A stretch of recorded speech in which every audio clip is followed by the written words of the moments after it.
The first attitude that I have noticed among many, many Muslims, and before I noticed it in anyone else, it was actually an attitude that I had myself. So I know that it exists because it's personal. Is that the Quran is not relevant. That the Quran is not talking about my life. It's talking about something that happened a long time ago. The people that I know that talk about the Quran look like they belong 500 years ago. They don't look like modern people. These people, when they speak in a way that nobody else speaks. My friends don't talk like this.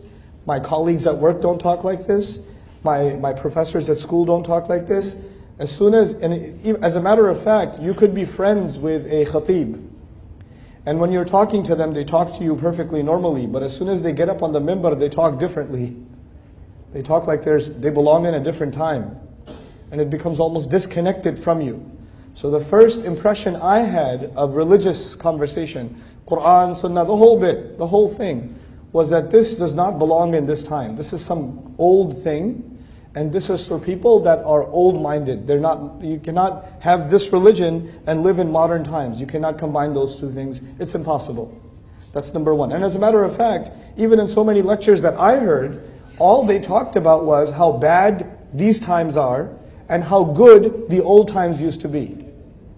That's all they talk about, is these times are very bad and old times were very, very good. And so I say to myself, well, old times are over, so I guess it's bad now. So what's the point? That's the first problem. The second problem I noticed, again, something I noticed in myself, and then I noticed it in now millions of other people, is that this religion and this book is extremely strict, and it's harsh, and it's difficult, and it has rules that are not easy. The rules of this book, the guidelines of this book, that it tells you to do some things that you're not supposed to do, or it forbids you from some things, or it commands you to other things, but its rules are too many, and too heavy, and too difficult, and basically impractical. You can't do it. You just can't do it. If you have to do it, you have to be a very extreme person. You cannot be a normal, happy person and do these rules. As a matter of fact, the more religious you get, the more depressed you get. And the more angry you get. And the more angry you look.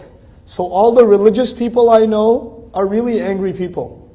So I don't want to be like that. So that must be because of this religion. This religion is harsh, so it makes people harsh. It makes people difficult. It makes people very angry. As a matter of fact, in my own life, before I turned to the deen of Allah, I was born a Muslim, but you know how it is. If I saw a guy with a beard, I ran the other way. I do not want to be around those guys, because they keep telling me how I'm going to hell.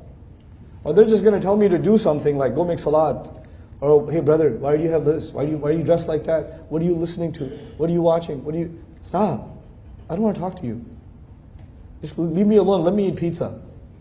You're sitting there relaxing, eating your pizza. The guy with the beard walks into the restaurant. You're like, oh God. I was enjoying my meal. This guy had to come in here. So the religion is harsh, and people that follow the religion are also harsh. That was the second attitude. The third attitude was that every time I hear, or at least most of the times when I heard people talk about the deen of Allah, they did not tell me why I should be Muslim. They did not tell me why I should be Muslim. They only told me that I should be Muslim. Here's what you should do. And if I said, why should I do it? They said, because you're going to burn in hell if you don't do it. Why should I believe I shall burn in hell? Don't question why you should believe it will burn in hell. You're a kafir if you question. You have doubts? You don't have iman? And if you go to the person who gave you that lecture and you say to them, so how do we know for sure that this is the right religion? How do we know? I mean, there's so many religions in the world. How do we know that we have the right religion? The Shaykh will tell you, and he told me, you son, you need to make wudu, then you need to make 2 rak'ah, because you're getting waswasa from shaitan. After I make wudu and I make 2 rak'ah, I still have the same question. Why are we following this religion? Every time I ask that question, people say, Astaghfirullah al-Azim. How can you ask that question? You're not supposed to ask that question. Inna lillahi wa inna ilayhi. Do your parents know about this? Akhil Kareem, sit down, sit down. Let me do some ruqyah on you. But then after the ruqyah is done, I still have the same question. So you know what I started thinking? And millions of young people around the world started thinking? These people don't have an answer to that question.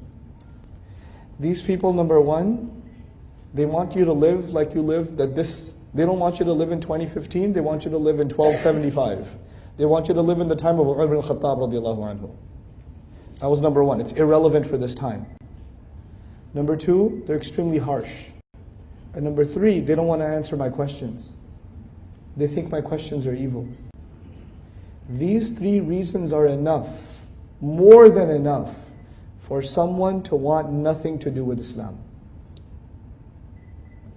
If you have these three concerns, and you want nothing to do with Islam, I appreciate that, I understand. It's logical. And I can tell you, with a good degree of confidence, I have not been to any country in the world, Muslim or non-Muslim, where there are not people who think exactly like this. For all the people who come and sit in a lecture, there are hundreds and thousands, if not millions of people, Muslim and non-Muslim, who have this problem. They have this problem. And so this is what I noticed for so long.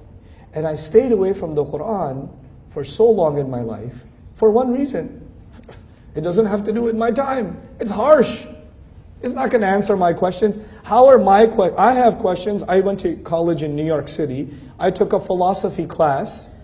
And in philosophy class, and in psychology class, and in anthropology class, when I'm studying Freud, when I'm studying, evolution, when I'm studying, modern European philosophy, how is a book 1400 years ago going to answer my questions? Come on, seriously?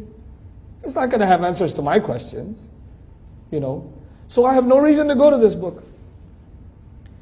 But by the gift of Allah, for no other reason, فَإِنَّ اللَّهَ يَهْدِي مَنْ يَشَاءُ. When I did stumble upon the book of Allah, when I did decide to try to understand the book of Allah, and I was fortunate enough to find some incredible, incredible teachers, I realized all three of those things were untrue. The book is incredibly relevant. The book has answers to my questions and my problems and my personal problems today. Forget about society's problems and the world's problems. That's stage 2 and stage 3. I'm talking stage 1, my personal problems. It has answers. The second issue was it's harsh. The more I studied the book, I realized people are harsh, but the book is not harsh. Allah sent the book as a rahmah, but we don't have rahmah.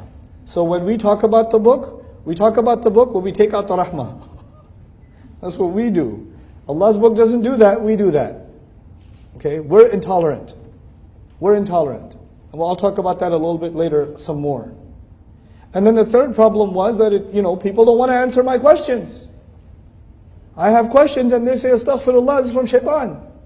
But the Quran says, Hatu burhanakum in kuntum sadiqeen. The Quran is inviting people to ask questions and bring their criticisms. Which religion in the world says, please, criticize? No other religion other than Islam. Please, we would invite you to question and criticize this book. فَأْتُوا بِسُورَةٍ مِّن مِثْلِهِ وَادْعُوا شُهَدَاءَكُمْ مِن دُونِ اللَّهِ. I'm reading this and I'm saying, how can a book do that? I thought this book is supposed to tell me, just believe. And if you don't believe, you will burn. But this book says, no, think for yourself. أَفَلَا تَعْقِلُونَ. No other religion tells you to think. Actually, every other religion tells you, stop thinking and just believe. Stop thinking and just believe. And this book says, you cannot stop thinking. You have to think, and if you think, only then you will believe. There's no other religion like that. We keep talking about doing da'wah to non-Muslims. I am here to tell you, the ummah itself is disconnected from the Quran. And actually, a lot of times, when the people are hearing about the Quran, they are hearing a message that is harsh, that is irrelevant, and that does not answer their questions. Even though the Quran answers the questions, the person presenting it doesn't present it that way. And so we are misrepresenting, or let's not say misrepresenting. We are underrepresenting the Book of Allah. We are underrepresenting the Book of Allah. That is the problem that I see before me. That's the challenge of our time. That to me is the biggest challenge of our time. Things are said about the ayat of Allah. It's easy to quote an ayah of Quran. Very easy. It's not difficult. And it's also extremely easy to misuse an ayah of the Quran. It's very easy. And people do it. And you know what? Sometimes people misuse the ayat of Quran and innocent people die. This Quran, if you misuse it, it will not just create fasad on the earth. It will create, وَيَسْفِكُ الدِّمَاء, the angels had a concern. It'll spill blood. The Quran can be used or misused to spill blood. And it's happening. The Quran can be misused to push people away from Islam. It's happening. It's happening in our time. People are reciting people that are talking about Quran, they're talking about it in a way that even the Muslim says, I don't want Islam anymore. I want to walk away from it. This is the tragedy of our time. Now, that was the tragedy part. I'm going to stop talking about the tragedy now. You heard enough about the tragedy. Now I'm going to start over. I'm going to talk to you about an ayah of the Quran. Wallahu anzala minas sama'i ma'an.